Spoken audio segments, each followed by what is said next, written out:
supposed to be more coming. So I need to tell you guys a couple little tips here about what to do when you get tons of rain.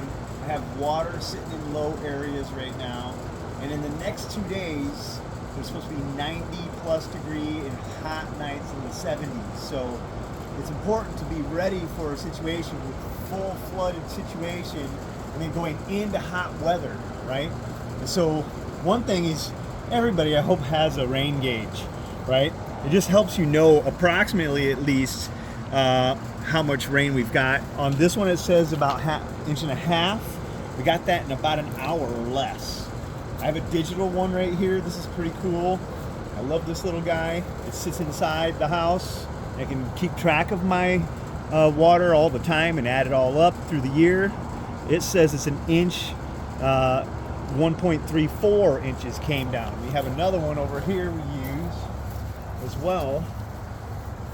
Is this guy here, and it's just under an inch and a half on this guy. So it just came down.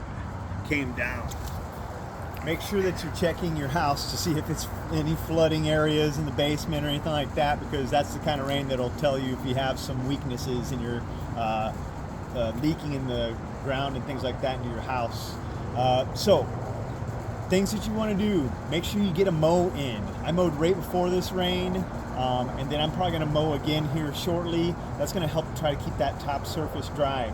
Low areas, get that water out. If you can, get a blower, blow it out of that low saturated area. Do not let water sit for a few days or even one day when it's 90 degrees outside, right? And super hot at night, or we'll get Pythium for sure in those zones.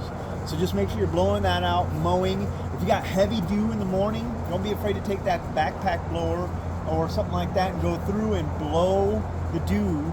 And so get that knocked off early in the morning, because we're gonna have some really high potential for disease breakouts with this moisture. It's gonna be hanging out big time with all this rain. If we have more on top of this this evening, then it's gonna be super hot and humid and perfect disease weather.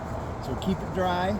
I hope you're not running your irrigation. Literally, it's been over 4 weeks and I've only watered one time, and the next day it rained a half inch and then another half inch. So I probably could have got away with not watering for the last 4 weeks, right? Northern Indiana is what we're talking about.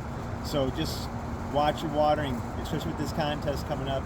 You don't want to mess it up at the end. All right, thanks for listening.